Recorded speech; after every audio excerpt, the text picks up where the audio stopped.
Hi all welcome back to another long video. ഇത് നമ്മൾ അന്ന് കറണ്ട് പോയി എന്ന് പറഞ്ഞതിൻ്റെ തൊട്ടടുത്ത ദിവസത്തെ ഒരു വ്ലോഗാണ് കേട്ടോ. V R powerless. തംബ്നെയിലിൽ കണ്ടതുപോലെ തന്നെ കറണ്ട് വന്നിട്ടേയില്ല. ചെറിയ മഴയൊക്കെ ഉണ്ടായിരുന്നെങ്കിലും രാത്രി ഒരു 1-2 മണിയൊക്കെ ആയപ്പോഴത്തേക്ക് നല്ല ചൂട് തുടങ്ങി. ജനലും കതവൊക്കെ തുറന്നിട്ടിട്ടാണ് കിടന്നത്. ഹോളിൽ തന്നെയാണ് കിടന്നത്. എനിക്കാണെങ്കിൽ ഒട്ടും ഉറക്കം വന്നില്ല. ഈ ജനലൊക്കെ തുറന്ന് കിടന്നിട്ടേ നമ്മുടെ കുറച്ചപ്പുറത്തുനിന്ന് കള്ളനെയൊക്കെ പിടിച്ചു എന്ന് കേട്ടിട്ടും പിന്നെ ഈ കുറുവാ സംഘം എന്നൊക്കെ പറഞ്ഞിട്ട് അതിനിടയിൽ കുക്കുവും പറയുന്നുണ്ടായിരുന്നു കേട്ടോ. മമ്മ ഇരവിപുരം പാലത്തിൻ്റെ അടിയിൽ കറുവാ സംഘം ഉണ്ടായിരുന്നു, അവരെ പിടിച്ചു എന്ന്. ഇതാര് പറഞ്ഞുകൂടാന്ന് ചോദിച്ചപ്പോഴത്തേക്ക് അവൻ്റെ ക്ലാസ്സിലെ പിള്ളേരൊക്കെ പറഞ്ഞു എന്ന്. അപ്പോൾ മൊത്തത്തിൽ ഞങ്ങളെല്ലാവരും പേടിച്ചാണ് കിടന്നത്. ഞങ്ങളെല്ലാവരും എന്ന് വെച്ചാൽ ഞാനും കുക്കും. അമ്മ അലനൊക്കെ നല്ല ഉറക്കമായിരുന്നു. ആലൻ സോഫയിൽ കിടന്നു, അമ്മ ഞങ്ങളുടെ കൂടെ തന്നെ താഴത്തും കിടന്നു. രാവിലെ എണീറ്റപ്പോഴത്തേക്ക് അതുകൊണ്ട് തന്നെ കണ്ണൊക്കെ നീറുന്നുണ്ടായിരുന്നു കേട്ടോ. രാത്രി ഒട്ടും ഉറങ്ങിയില്ല. സത്യമായിട്ട് ഞാൻ ഉറങ്ങിയിട്ടില്ല. എന്തെങ്കിലും ഒരു അനക്കം കേൾക്കുമ്പോൾ ഞാൻ ഇതുപോലെ ഫ്ലാഷ് ഓൺ ആക്കിയിട്ട് വിൻഡോയുടെ സൈഡിലൂടെ നോക്കും. പിന്നെ കുറേ കഴിഞ്ഞപ്പോഴത്തേക്ക് എൻ്റെ ഫോണിൻ്റെ ബാറ്ററി പെർസെൻറ്റേജും ഒരു 18 ഒക്കെ ആയിട്ടുണ്ടായിരുന്നു. പിന്നെ ഒരു 1-2 പ്ലഗ് നമുക്ക് വർക്ക് ചെയ്യും, പ്ലഗ് പോയിൻറ്റ്സ് അത്യാവശ്യം ഫോൺ ചാർജ് ചെയ്യാനൊക്കെ ആയിട്ട് അത് മാത്രം വർക്ക് ചെയ്യും. പിന്നെ രാത്രി അതുകൊണ്ട് പ്ലഗ് ചെയ്തിട്ടിരുന്നു. അവിടെ പ്ലഗ് ചെയ്തിടുമ്പോഴത്തേക്ക് കയ്യിൽ ഫോൺ ഇല്ലാത്തതുകൊണ്ട് വീണ്ടും ടെൻഷനായി. അയ്യോ എന്തെങ്കിലും സൗണ്ട് കേട്ട് ഞാൻ വെട്ടം അടിക്കാൻ നോക്കുമ്പോഴത്തേക്ക് കണ്ടില്ലെങ്കിലോ എന്ന് ഓർത്തിട്ട് അങ്ങനെ പിന്നെയും കുറച്ച് നേരം ചാർജ് ചെയ്യും, കൊണ്ടുവയ്ക്കും. അങ്ങനെയൊക്കെയായിരുന്നു പരിപാടികൾ. ഇന്നലെ ആ ഗ്രീൻ പീസ് കറിയൊക്കെ ഉണ്ടാക്കി വെക്കുകയും ചെയ്തു. ഞാൻ എപ്പോഴും പറയുന്ന പോലെ എനിക്ക് KPC ലളിതയാണ് ഓർമ്മ വരുന്നത്. എൻ്റെ ഭഗവതി എന്നും പറഞ്ഞിട്ടുള്ള വിളി. രാത്രി ഞാൻ ഇടയ്ക്കിടയ്ക്ക് ആ വിളി വിളിക്കുന്നുണ്ടായിരുന്നു, ഇതെല്ലാം ചീത്തയായി പോയാലോ എന്നോർത്ത്. പിന്നെ ഒരു 3 മണിയൊക്കെ ആയപ്പോഴത്തേക്ക് ഞാൻ വിചാരിച്ചു എടുത്ത് ഫ്രീസറിൽ വെക്കാം. ഫ്രീസറിൽ കുറച്ച് തണുപ്പുണ്ടാവുമല്ലോ. അങ്ങനെ ഗ്രീൻ പീസൊക്കെ എടുത്ത് പിന്നെ 3 മണിക്ക് ഞാൻ ഫ്രീസറിൽ വെച്ചു. അപ്പോഴും ഞാൻ ഉറങ്ങിയിട്ടില്ല. ഗ്രീൻ പീസ് കറിയാണ് ഉണ്ടാക്കി വെക്കുന്നതെങ്കിൽ ഒന്നെങ്കിൽ പൂരി ചെയ്യണം, അല്ലെങ്കിൽ ഇടിയപ്പം ചെയ്യണം. ഇത് നമ്മളെപ്പോഴും വാങ്ങിക്കുന്ന ഈസി ഇടിയപ്പം പൊടിയാണ്, പച്ചവെള്ളത്തിൽ മിക്സ് ചെയ്യാൻ പറ്റുന്നത്. അപ്പോൾ ഇന്ന് ബ്രേക്ക്ഫാസ്റ്റിന് ഇടിയപ്പമാണ്. ഇടിയപ്പത്തിനുള്ള മാവൊക്കെ കുഴച്ച് ഉപ്പും വെള്ളവും മാത്രം ഒഴിച്ചിട്ടാണ് കുഴച്ച് വെച്ചിട്ടുള്ളത്. ഇനി തട്ടെടുക്കണം, അതൊരു വലിയ ടാസ്ക്കാണ്. ഇതിൻ്റെ പുറത്ത് കയറി മുട്ടുകുത്തിയൊക്കെ നിന്ന് ചിലപ്പം എണീറ്റ് നിന്നൊക്കെയാണ് ഞാൻ എടുക്കുന്നത്. പിന്നെ ഈ കൗണ്ടർ ടോപ്പിൽ നിൽക്കുന്നതൊക്കെ നിങ്ങളെ കാണിക്കേണ്ടെന്ന് ഓർത്തിട്ടാണ് ഈ ഇരുന്നിട്ടുള്ള പ്രഹസനമൊക്കെ. കറണ്ടിൻ്റെ കാര്യം പലരും വിളിച്ചപ്പോഴത്തേക്ക് ട്രാൻസ്ഫോമർ എന്താണ്ടൊക്കെ പോയി എന്നാണ് പറഞ്ഞത്. ഇപ്പോൾ ഇവിടെ ഇല്ലെങ്കിൽ സ്കൂളിലും കാണത്തില്ല. ഇന്നത്തെ കാര്യങ്ങൾക്കൊരു തീരുമാനമായി. മൊത്തത്തിൽ ഇങ്ങനെ വിയർത്തിരിക്കാം. സ്കൂളിൽ നമ്മുടെ എന്താ പറയുന്നത്, മേളിൽ ഷീറ്റാണ്. ഞങ്ങളുടെ സ്റ്റാഫ് റൂമിൻ്റെയൊക്കെ മേളിൽ ഷീറ്റ്. നല്ല രീതിക്ക് ചൂടായിരിക്കും കുറച്ച് കഴിയുമ്പോഴത്തേക്ക്. ഇൻവെർട്ടറിനൊക്കെ ഒരു പരിധി ഉണ്ടല്ലോ. പിന്നെ ഞങ്ങൾ ടീച്ചേഴ്സായാലും ഈവൻ മമ്മീ ഡാഡി ആയാലും തന്നെ ഓഫീസിലും സ്റ്റാഫ് റൂമിലും ഫാൻ ഇടാതെ ക്ലാസ്സിൽ പറ്റുന്നത്ര ഓരോ ഫാൻ വീതം ഇട്ടിട്ട് അഡ്ജസ്റ്റ് ചെയ്ത് നോക്കും. എല്ലാം കൂടി ഇട്ട് കഴിഞ്ഞാൽ എന്തായാലും ഒരു ഉച്ച കഴിയുമ്പോഴത്തേക്ക് ഇൻവെർട്ടർ കിടന്ന് നിലവിളിക്കാൻ തുടങ്ങും.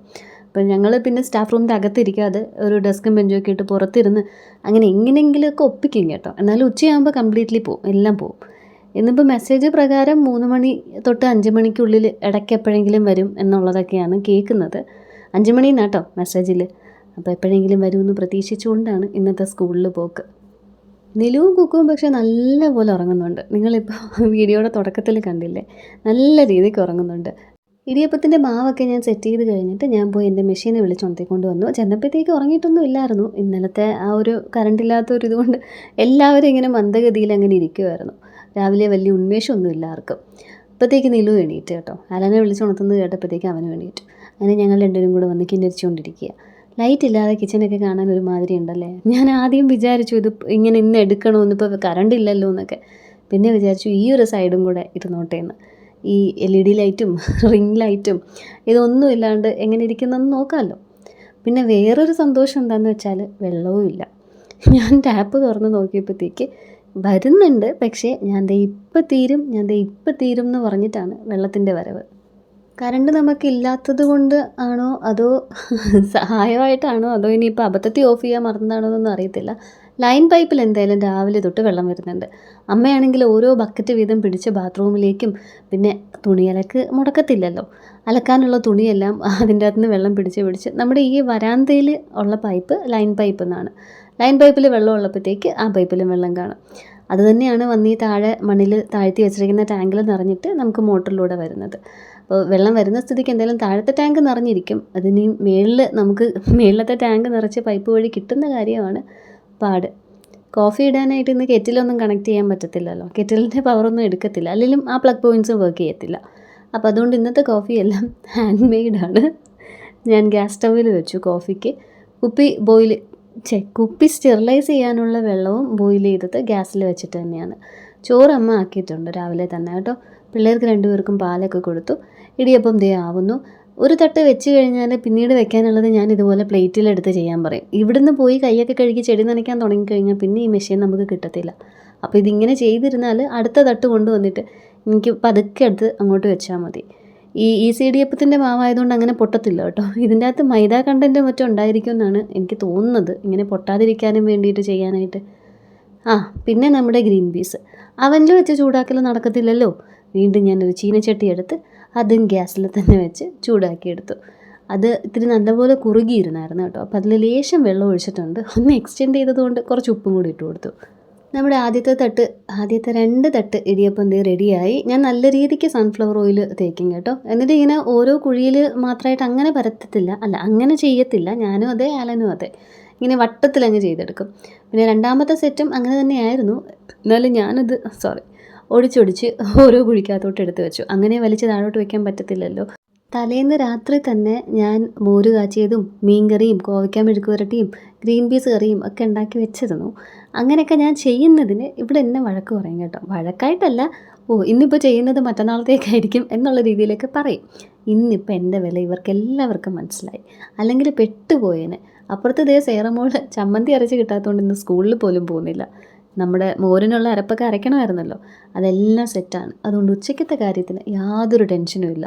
കറികളെല്ലാം ഇരിപ്പുണ്ട്. മോരൊന്നും അങ്ങനെ അത്ര പെട്ടെന്ന് ചീത്തയാവത്തില്ല. പിന്നെ മീൻ കറി ഓഫ് കോഴ്സ് ചൂടാക്കി വെച്ചിരിക്കുന്നത് കൊണ്ട് അതും ചീത്തയാവത്തില്ല. കോവയ്ക്ക മെഴുക്ക് പുരട്ടിയും ഞാൻ ഗ്രീൻ പീസിൻ്റെ കൂടെ എടുത്ത് ഫ്രീസറിലേക്ക് വെച്ചിട്ടുണ്ട്. പണ്ട് അമ്മയുടെ വീട്ടിൽ പോകുമ്പോഴേ അമ്മാമ്മയൊക്കെ പാളിമാമയൊക്കെ, പൗളിൻ എന്നാണ് കേട്ടോ പേര്, പാളിമാമയെന്നാണ് ഞങ്ങൾ വിളിച്ചുകൊണ്ടിരുന്നത്. അവിടെ പോകുമ്പോഴത്തേക്ക് വീട് ഇങ്ങനെ ചെറ്റ വീടായിരുന്നു. അപ്പോൾ അവിടെയാണ് ഈ പരിപാടിയൊക്കെ. പാത്രം കഴുകുന്നതൊക്കെ ഇങ്ങനെ വെളിയിലിരുന്നിട്ടായിരിക്കും. അമ്മയ്ക്ക് 3 ആങ്ങളമാരാണ് ഉള്ളത്. ആ സമയത്ത് ഞാനൊരു 6ലോ 7ലോ ഒക്കെ പഠിക്കുമ്പോഴത്തേക്ക് എനിക്ക് ഭയങ്കര ഇഷ്ടമാണ് ഇങ്ങനെ വെളിയിലിരുന്ന് പാത്രം കഴുകുന്നതും പിന്നെ തുണി അലക്കുന്നതും. മാമന്മാരുടെ ഷർട്ടും ലുങ്കി എല്ലാം കൂടെ നനച്ച് വെച്ചിട്ടുണ്ടായിരിക്കും. ഞാനിങ്ങനെ സോപ്പിലൊക്കെ കളിക്കാമല്ലോ എനിക്ക്. ഞാൻ അലക്കി തരാമെന്നും പറഞ്ഞ് എല്ലാം വെറുതെ സോപ്പിട്ട് കുറേ ഇങ്ങനെ പതപ്പിച്ച് വെക്കും. അമ്മയുടെ ഏറ്റവും മൂത്ത അമ്മയ്ക്കുള്ള ആങ്ങളമാരിൽ 3 പേരിൽ ഏറ്റവും മൂത്ത ആൾ ജോസ് മാമൻ ഇങ്ങനെ വന്ന് പറയും കേട്ടോ, എനിക്ക് വീട്ടിലമ്മ സോപ്പൊക്കെ പിശുക്കി തരുന്നത് കൊണ്ട്, അതായത് ഞങ്ങൾ 2 പെൺമക്കളായതുകൊണ്ട് അമ്മ പൊതുവേ കുട്ടിക്കാലത്തിൽ ചോറ് വയ്ക്കും, പിന്നെ ഇതുപോലെ സോപ്പൊന്നും അധികം ഉപയോഗിക്കും, ഞങ്ങളെ കഴുകാൻ ഏൽപ്പിച്ചാൽ ഞങ്ങൾ സോപ്പൊക്കെ നശിപ്പിക്കും, ഇങ്ങനെയുള്ളൊക്കെ കാര്യങ്ങളൊക്കെ വീട്ടിൽ വന്ന് പറയുമായിരുന്നു. അപ്പോൾ മാമൻ എപ്പോഴും പറയും, അവൾ സോപ്പൊന്നും കൊച്ചുങ്ങളെ കാണിക്കാത്തതുകൊണ്ട് കൊച്ചു കഴുകട്ടെ എന്ന്. ഞാൻ കഴുകത്തൊന്നുമില്ല കേട്ടോ, എനിക്കതാണ് ഇഷ്ടം. ആ തുണിയിലൊക്കെ ഇങ്ങനെ ഒത്തിരി സോപ്പ് പിടിപ്പിച്ച് വെക്കണം. അതുപോലെ പാത്രം കഴുകാൻ നേരത്തും ഒരുപാട് സോപ്പ് ഇങ്ങനെ ഇട്ട് പതപ്പിച്ച് പാത്രത്തിലൊക്കെ വെക്കും. ഒരു 2-3 ചരുവത്തിലെ വെള്ളം വേണ്ടി വരും പിന്നെ ഈ പതയൊക്കെ കഴുകി കളയാനായിട്ട്. ഞങ്ങളുടെ വീട്ടിൽ, അതായത് ഞാൻ ഈ ലില്ലിയമ്മച്ചിയുടെ വീടെന്ന് പറയുന്ന ലില്ലിയമ്മച്ചിയുടെ വീട്ടിൽ അന്ന് പൈപ്പും സംഭവങ്ങളും ഒക്കെ ഉണ്ട്. ഇങ്ങനെ പാത്രമൊന്നും കഴുകണ്ട. എൻ്റെ ഓർമ്മ വെച്ചപ്പോൾ തൊട്ട് പ്ലംബിങ്ങും പരിപാടിയൊക്കെ അപ്പനും കൊച്ചുപ്പയൊക്കെ ആയിട്ട് തന്നെ എല്ലാം ചെയ്തൊക്കെ വെച്ചിട്ടുണ്ടായിരുന്നു. അങ്ങനെ ഇന്ന് ഈ പാത്രം ഇരുന്ന് കഴുകിയപ്പോഴത്തേക്ക് ഇങ്ങനെ ഞാൻ back to my memory lane, പഴയ പാളിമാമയുടെ വീട്ടിലേക്ക് ഒന്ന് പോയിട്ട് വന്നു.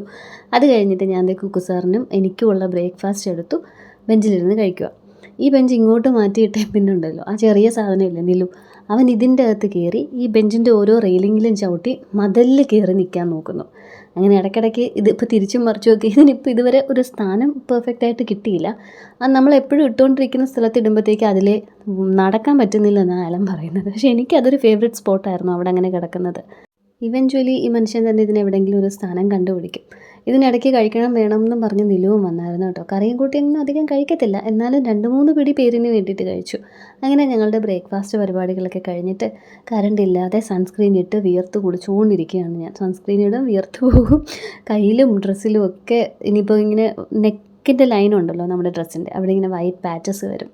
നിലുവിനാണ് ഉമ്മ കൊടുത്തത്. ആ കാറിൻ്റെ അകത്തിരിപ്പുണ്ട് കേട്ടോ.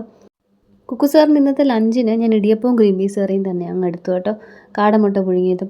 അവനിൽ വെച്ചിട്ട് കറികളൊന്നും ഇത്തിരിയായിട്ട് ചൂടാക്കി എടുക്കാൻ പറ്റത്തില്ലല്ലോ. എല്ലാം കൂടി ഇപ്പോൾ എടുത്ത് ചൂടാക്കാനും തോന്നുന്നില്ല. ഉച്ചയ്ക്ക് വരുമ്പോഴത്തേക്ക് ഇനി കറണ്ട് വന്നാലോ, അഥവാ ബിരിയാണി കൊടുത്താലോ, അതുകൊണ്ട് ഇപ്പോൾ ഒന്നും എടുത്ത് ചൂടാക്കിയില്ല. അങ്ങനത്തെ തന്നെ ബ്രേക്ക്ഫാസ്റ്റ് ഐറ്റം തന്നെ ലഞ്ചിന് എടുത്ത് വെച്ചു. എന്നിട്ട് ഞങ്ങൾ ഇറങ്ങാറായി. അപ്പോൾ എൻ്റെ താക്കോല് കണ്ടില്ല. ആസ് യൂഷ്വൽ താക്കോല് ഇപ്പോൾ എടുത്ത് വേറെ വണ്ടികളിലേക്ക് മാറ്റി വെക്കുന്നതും കുളത്തിൽ കൊണ്ടിടുന്നതും, അതായത് ആ ചെറിയ പോണ്ടിൽ കൊണ്ടിടുന്നതും ഒക്കെ നിലുവിൻ്റെ ഇപ്പോൾ ഒരു സ്ഥിരം വിനോദമായിട്ട് വന്നിട്ടുണ്ട്. അങ്ങനെ ആലൻ വന്ന് തപ്പിയപ്പോഴത്തേക്ക് അവൻ ഊരിയ വഴിയിൽ അതവൻ്റെ കയ്യിൽ നിന്ന് പോയിട്ട് ആ ഫ്രണ്ടിലൊരു പൗച്ചുണ്ട് പെപ്പിൻ്റെ, അതിൽ തന്നെ കിടപ്പുണ്ടായിരുന്നു. താക്കോല് വണ്ടിയിൽ തന്നെ ഉണ്ടോ എന്ന് പറഞ്ഞിട്ട് ഞാൻ അകത്ത് പോയി തപ്പിയിട്ട് തിരിച്ച് വന്ന് ദേ സ്കൂളിലേക്ക് പോവാണ്. ഇത് ഞാൻ അമ്മേനെ വിളിക്കുന്നതാണ് കേട്ടോ. ഗേറ്റ് തുറന്നു കിടക്കുന്നു. ഈ സാധനം ഇപ്പോൾ ഓടി വെളിയിലോട്ട് ഇറങ്ങും. അമ്മ അവിടെ തുണി അലക്കുന്ന ധൃതിയിലാണ്. ലൈൻ പൈപ്പിൽ വെള്ളം തീരുന്നതിന് മുമ്പ് ഇന്നത്തെ തുണികൾ അലക്കിയിട്ടില്ലെങ്കിൽ അമ്മയ്ക്കൊരു സമാധാനം വരത്തില്ല. അപ്പോൾ ഞങ്ങൾ ഇതേ സ്കൂളിലേക്ക് ഇറങ്ങുവാണ്. ഇനി സ്കൂളിൽ പോയിട്ട് ഉച്ചയ്ക്ക് വരുമ്പോൾ കാണാം. അങ്ങനെ ടാറ്റ ബൈ ബൈ പറഞ്ഞ് ഇറങ്ങിയപ്പോഴേക്കാണ് ഈ സ്റ്റാൻഡിലിരിക്കുന്നത് എൻ്റെ ഫോൺ തന്നെയല്ലേ, അത് ഞാൻ എടുത്തിട്ടില്ല എന്ന് ഓർത്തത്. അങ്ങനെ അതും പറഞ്ഞിട്ടാണ് ഈ കിണിച്ച് ഞാൻ അകത്തോട്ട് വരുന്നത്. ഞാനിപ്പോൾ ഇത് മറന്നങ്ങ് പോയേനെ എന്നുള്ളത്. ആലൻ ആ സൈഡ് ക്ലീൻ ചെയ്തുകൊണ്ടിരിക്കുകയാണ് കേട്ടോ. ഇതിപ്പോൾ ഒരുപാട് കേട്ടയായി കേട്ടോ. ഇതിപ്പോൾ സ്കൂളിൽ ഡാൻസിൻ്റെ റിഹേഴ്സലൊക്കെ തീർന്നു. ഏകദേശം ഞങ്ങളെല്ലാവരും ഒന്ന് സെറ്റായി പാട്ട് പഠിച്ചുകൊണ്ടിരിക്കുക. അങ്ങനെ പാട്ടൊക്കെ പഠിച്ചിട്ട് ഉച്ചയ്ക്ക് മഴയുടെ ഒരു ചെറിയ ലക്ഷണമുണ്ട്. ഞാൻ വീട്ടിലേക്ക് ലഞ്ച് കഴിക്കാൻ വന്നിട്ട് ഞാൻ തിരിച്ചു പോയപ്പോഴേക്കും മഴയായി കേട്ടോ. വീണ്ടും കേട്ടോ. അങ്ങനെ കഴിക്കാൻ വന്നപ്പോഴത്തേക്ക് അവിടെ അമ്മയും സേറമോളും നിലുവാണ് നിന്നത് കുരിശടിയുടെ സൈഡിൽ. നിലുവിന് ചോറ് കൊടുത്തുകൊണ്ടിരിക്കുമായിരുന്നു. ഞാൻ വിളിച്ചിട്ട് അവൻ വരുന്നില്ല. എന്നെ നോക്കി ടാറ്റയും കാണിച്ചിട്ട് പിന്നെ തിരിഞ്ഞു ഓടിക്കൊണ്ടിരിക്കുക. കറണ്ട് വന്നു. പക്ഷേ ഞാൻ ലഞ്ച് കഴിച്ച് കഴിഞ്ഞ് തിരിച്ചിറങ്ങുന്നതിന് മുമ്പ് വീണ്ടും പോവുകയും ചെയ്തായിരുന്നു. കറണ്ട് വന്ന സ്ഥിതിക്ക് നമുക്ക് ഓരോ കറികൾ വീതം അവനിൽ വെച്ച് ചൂടാക്കി എടുക്കാം. ചോറൊക്കെ ഞാൻ ഇപ്പുറത്തേക്ക് എടുത്തു. കോവയ്ക്കാൻ മെഴുക്കുവരട്ടിയും മോരും മീൻകറിയും എല്ലാം ഞാൻ ഓരോന്ന് വീതം 1 മിനിറ്റ് വെച്ച് ചൂടാക്കി എടുത്തു. നല്ല വിശപ്പൊന്നും ഇല്ല, എന്നാലും ഞാൻ 2.5 സ്പൂൺ ചോറിട്ടു. കോവയ്ക്കാൻ മെഴുക്കുവരട്ടി നല്ല രസമാണ് ചോറിൻ്റെ കൂടെ കഴിക്കാൻ. പിന്നെ ഈ പുളിശ്ശേരി ഉണ്ടെങ്കിൽ നല്ലൊരു കോമ്പിനേഷനാണ്. ഇതിൻ്റെ കൂടെ ഇത്തിരി അച്ചാറായിരുന്നു കറക്റ്റ്. മീനച്ചാറോ ഇറച്ചി അച്ചാറോ അങ്ങനെയൊക്കെ.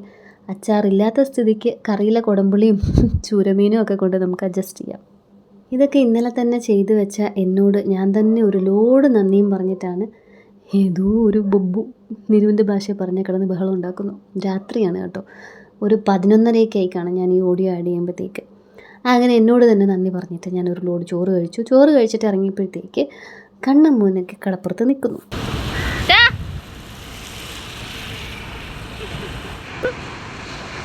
പേര് ഇട്ട് കഴിഞ്ഞാൽ ഈ പാറയുടെ പുറത്ത് ഓടിക്കൊണ്ടിരിക്കുന്ന സാധനങ്ങളെ കണ്ടിട്ടാണ് ഞാൻ ഇങ്ങോട്ട് ഫോക്കസ് ചെയ്തത്. ഡാഡിയും മമ്മിയൊക്കെ അതേ അപ്പുറത്തിരിപ്പുണ്ട്. അയാൾ കുറുകുകയാണ്.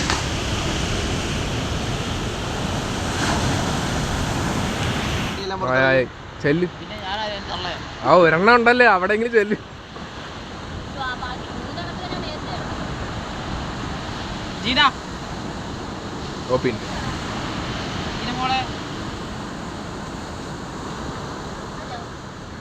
കൈ കാണിക്കാതെ വരും.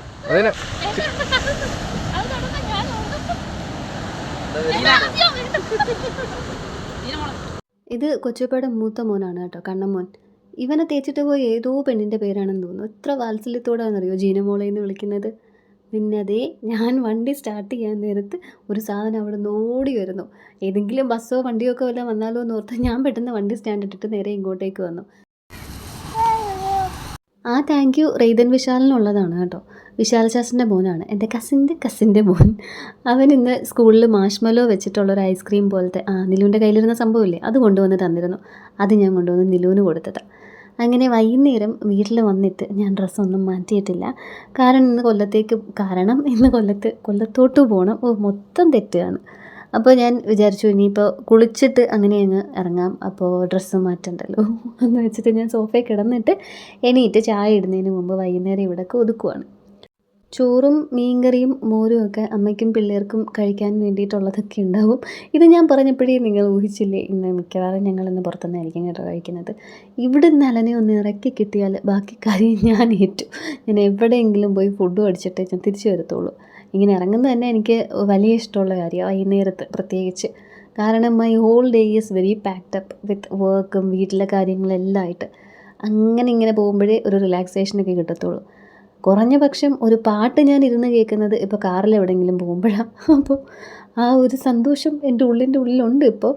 എന്തിനാണ് പോണേന്ന് വെച്ച് കഴിഞ്ഞാൽ കേർട്ടൻസ് മേടിക്കണം എന്നാണ് പറയപ്പെടുന്നത്. അപ്പോൾ ഞാനാണെങ്കിൽ 2 ദിവസം മുമ്പ് ഒരു പോസ്റ്റ് കണ്ടു. ആശ്രാമത്തെ ടൈറ്റാനിക് കപ്പൽ പോലൊരു സംഭവം കൊണ്ടുവന്ന് വെച്ചിരിക്കുന്നു.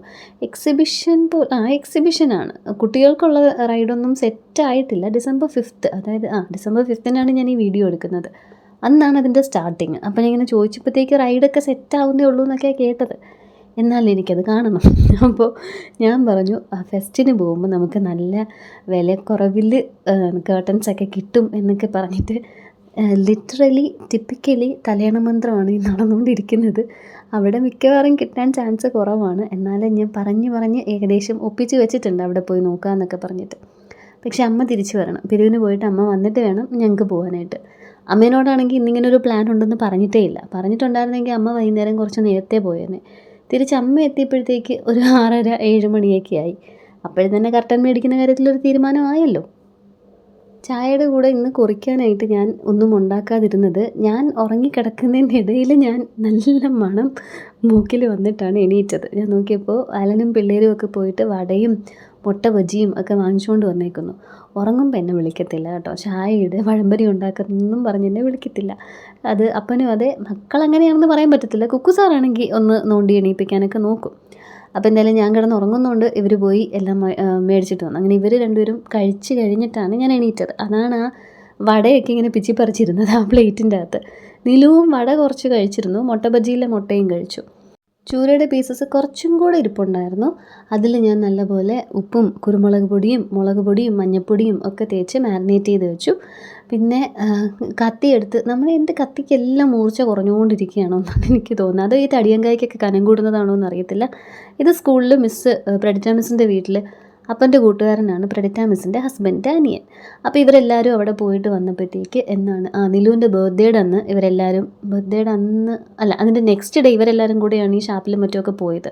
അപ്പോൾ തിരിച്ച് വന്നപ്പോഴത്തേക്ക് കുറച്ച് കറിനാരങ്ങ, ഒരു തടിയങ്ക അതൊക്കെ കൊണ്ടുവന്നിട്ടുണ്ടായിരുന്നു. അപ്പോൾ ഞാൻ എന്തായാലും നാളെ സാമ്പാറും വെച്ച് രാവിലെ ഇഡ്ഡലിയാക്കാം. ദോശമാവ് വരുന്ന വഴിക്ക് വാങ്ങിച്ചുകൊണ്ട് വന്നാൽ മതിയല്ലോ. പിന്നെന്താ, ചൂര പൊരിച്ചതുണ്ട് ധാരാളം. നോൺ വെജ് ഉണ്ട്, പച്ചക്കറിക്ക് പച്ചക്കറിയായി, ഒഴിച്ചു കൂട്ടാനുള്ള ചാറ് കറിയായി, ഇതെല്ലാം റെഡിയായി. ഞാനിങ്ങനെ അരിഞ്ഞ് തുടങ്ങുന്നതിൻ്റെ ഇടയിൽ എന്നെ മമ്മി വിളിച്ചിരുന്നു കേട്ടോ. അതാണ് ഇടയ്ക്കൊരു പോസ് അവിടെ വന്നത്. സാമ്പാർ വെക്കാൻ വെറൈറ്റി ആയിട്ടുള്ള പച്ചക്കറികളൊന്നും ഇല്ല. അതുകൊണ്ട് ഒരു തടിയങ്ക, ഒരു ഉരുളക്കിഴങ്ങ്, പിന്നെ അമരം പയർ. അത് ഞാനിങ്ങനെ അറ്റ കൈക്ക് മാത്രമേ സാമ്പാറിൽ ചേർക്കാറുള്ളൂ. നേരത്തെ പറഞ്ഞില്ലേ, പച്ചക്കറികൾ കുറവായതുകൊണ്ടാണ് അതും ചേർത്തത്. ചോപ്പിംഗ് ബോർഡ് കഴുകിയിട്ടാണ് കേട്ടോ വെച്ചത്. അങ്ങനെ എടുത്ത് വെച്ചതല്ല, അത്രയും പാർട്ട് എഡിറ്റ് ചെയ്ത് മാറ്റിയതാണ്. ക്യാമറ മൂവ് ചെയ്തില്ലെന്നേ ഉള്ളൂ. കഴുകിയിട്ടാണ് തിരിച്ച് റാക്കിലേക്ക് വെച്ചത്. നമ്മുടെ പള്ളിയിൽ നിന്ന് ഉണ്ണിയേശുവിനെ വീടുകളിലേക്ക് കൊണ്ടുവരുന്നുണ്ട് കേട്ടോ. അതിനെ ഇങ്ങോട്ട് കൊണ്ടുവരാനായിട്ട് ലില്ലിയംച്ചി അവിടെ വെയിറ്റ് ചെയ്യുവാണ്. അപ്പം മാവിൻ്റെ റെസിപ്പി ഞാൻ ഇപ്പോൾ പറയിക്കാം. 1.5 കിലോ പച്ചരി, 250 ഗ്രാം ചോറ്. അത് ഇനി വ്യക്തമായിട്ട് പറഞ്ഞു കൊടുക്കണം. 250 ഗ്രാം അരി, 250 ഗ്രാം 1.5 കിലോ പച്ചരി, 250 ഗ്രാം ചോറ്. ഇത്രയും കൂടെ ആട്ടി വെക്കണം. എന്നിട്ട് ഒരു വലിയൊരു തേങ്ങയുടെ വെള്ളം ഒരു കുപ്പിയിൽ ഇച്ചിരി ഈസ്റ്റും പഞ്ചസാരയും ഇട്ട് അടച്ച് വെക്കണം. എന്നിട്ട് കുറേ രാത്രി ആകുമ്പോൾ ഒരു 1 മണിയൊക്കെ കഴിയുന്ന സമയത്ത് അതൊഴിച്ച് ആ മാവ് ഒന്ന് ഇളക്കി വെക്കണം. ഇളക്കി നല്ല ഭദ്രമായിട്ട് അടച്ച് വെച്ചുകൊണ്ട് രാവിലെ പിന്നെ 1.5 കിലോയ്ക്ക് 1.5 തേങ്ങ, ഒരു മുഴുവൻ തേങ്ങായും ഒരു മുറിത്തേങ്ങായും നല്ലപോലെ അടിച്ച് അതിലൊഴിക്കണം.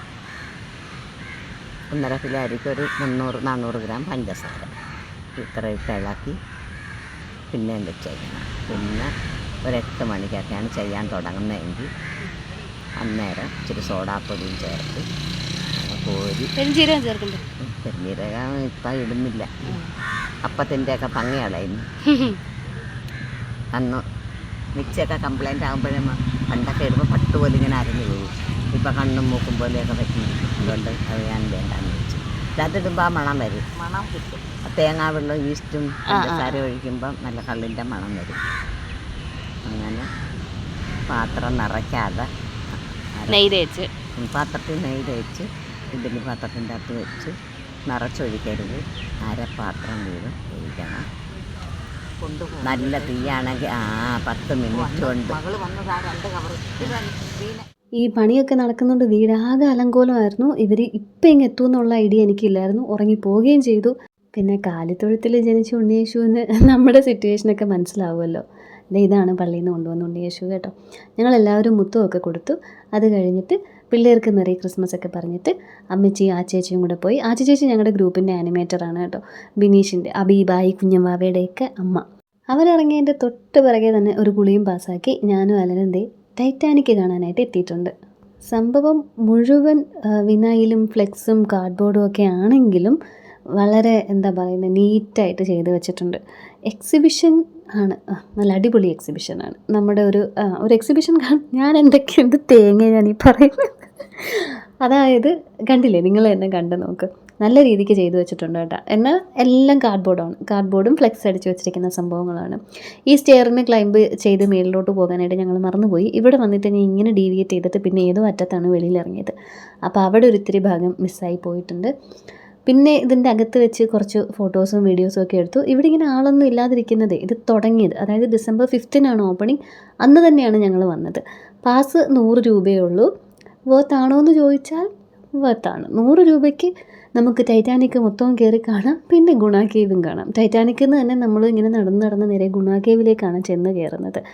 നല്ല രസമുണ്ടായിരുന്നു. ഈ തിളക്കത്തിൽ ദിലീപ് പറയുന്ന പോലെ ഇതൊക്കെ കണ്ടുകൊണ്ടിരിക്കുമ്പോൾ ഞാനിങ്ങനെ ആലോചിച്ചുകൊണ്ടിരിക്കുകയായിരുന്നു, ഇതൊക്കെ പൊളിച്ച് അടുത്ത സ്ഥലത്തേക്ക് ഇവരെങ്ങനെ കൊണ്ടുപോകും എന്നുള്ളത്. ഇനി 2 ദിവസത്തേക്ക് വീഡിയോ പോസ്റ്റ് ചെയ്യുന്നില്ല എന്നൊക്കെ ഞാൻ പോസ്റ്റ് ഇട്ടതിന് ശേഷമാണ് ഞാൻ പുറത്തേക്ക് ഇറങ്ങിയത് കേട്ടോ. അപ്പോൾ അതുകൊണ്ട് തന്നെ ഇന്നത്തെ ഒരു ഇറക്കം എനിക്ക് ഒരു റിലീഫായിരുന്നു. ഒന്ന് എന്താ പറയുക, വൈബ് ഒന്ന് മാറ്റി പിടിക്കാൻ നല്ലതായിരുന്നു. ഈ സമയത്തൊക്കെ ഞാൻ നിങ്ങളുടെ കമൻസൊക്കെ വായിക്കുന്നുണ്ടായിരുന്നു കേട്ടോ ടൈറ്റാനിക്കിൻ്റെ അകത്ത് കയറിയപ്പോഴത്തേക്ക്. അങ്ങനെ നമ്മൾ ടൈറ്റാനിക് മുങ്ങുന്ന സീനിലേക്ക് എത്തി. ഇവിടെ ടൈറ്റാനിക്കിലെ പാട്ടൊക്കെ ഇട്ടിട്ടുണ്ട്, പിന്നെ ഡയലോഗ്സ് ഉണ്ട്. ആ ഓരോ റൂമിലോട്ട് നമ്മൾ കയറുമ്പോഴും അതിനനുസരിച്ചുള്ള ഡയലോഗ്സൊക്കെ മാറുന്നുണ്ടായിരുന്നു. പക്ഷേ കോപ്പിറൈറ്റ് കാരണം എനിക്കത് ഇടാൻ പറ്റത്തില്ലല്ലോ. ഇങ്ങോട്ടേക്ക് കാലെടുത്ത് വെച്ച് കഴിഞ്ഞാൽ കുട്ടേട്ടാന്നുള്ളൊരു വിളി കേൾക്കാം. പിന്നെ അത് കഴിഞ്ഞിട്ട് എന്താണ് ഈശ്വരൻ, നമ്മൾ മുകളിലേക്ക് നോക്കുമ്പോൾ കാണുന്ന വെളിച്ചമല്ലേ, അങ്ങനെ അതിൻ്റെ അകത്തുള്ള വളരെ ക്യാച്ചി ആയിട്ടുള്ള ഡയലോഗ്സാണ് ഇതിൻ്റെ അകത്ത് മൊത്തം പ്ലേ ചെയ്തുകൊണ്ടിരിക്കുന്നത്. വവ്വാലിനെയൊക്കെ തൂക്കിയിട്ടിട്ടുണ്ടായിരുന്നു, വെൽവെറ്റ് ക്ലോത്തൊക്കെ വെച്ചിട്ട് ചെയ്തിട്ടുണ്ട്. സ്കൂളിലെ എക്സിബിഷനൊക്കെ ഇങ്ങനെയൊക്കെ ചെയ്യണമെങ്കിൽ എത്ര രൂപയാകും, എന്തൊക്കെ പരിപാടി ചെയ്യേണ്ടി വരും എന്നൊക്കെയാണ് ഞാൻ ആലോചിച്ചുകൊണ്ടിരുന്നത്. അങ്ങനെ കേട്ടൻ കിട്ടിയില്ലെങ്കിലും ഞാൻ എൻ്റെ ലക്ഷ്യസ്ഥാനത്തെത്തി കേട്ടോ. എനിക്ക് വേണ്ട കുറച്ച് സാധനങ്ങളൊക്കെ ഞാൻ തപ്പിയെടുത്തു. ചെറിയ 2-3 പാനും പിന്നെ നല്ല മൂർച്ചയുള്ളൊരു കത്തിയും. ആ തടിയങ്ക മുറിയാനായിട്ട് പാടുപെട്ടത് നിങ്ങൾ കണ്ടതാണല്ലോ. ഭരണിയുടെ സെക്ഷനിൽ അധിക നേരം നിൽക്കാനായിട്ട് അലൻ സമ്മതിച്ചില്ല. വീട്ടിൽ ഇപ്പം തന്നെ ചെറുതും വലുതുമായിട്ട് ഒത്തിരി ഭരണികളുണ്ട്. കട്ടപ്പനയിലെ ഋത്തിക് റോഷനിലെ പോലെ എൻ്റെ കയ്യിലുണ്ടായിരുന്ന ലിസ്റ്റിൽ നമ്പർ 2 ആയിരുന്നു സൂഫി മന്തി. അങ്ങനെ ഞങ്ങൾ റാഹത്തിൽ വന്ന് ഡിന്നറൊക്കെ കഴിച്ചിട്ടാണ് വീട്ടിലേക്ക് പോകും മുമ്പാണ് ഓർത്തത് ഫ്ലിപ്കാർട്ടിൽ നിന്ന് പാമ്പേഴ്സ് ഇനിയും എത്തിയിട്ടില്ല, പോകുന്ന വഴിക്ക് അതും മേടിച്ചു. അപ്പോൾ നമുക്കിനി നാളെ കാണാം.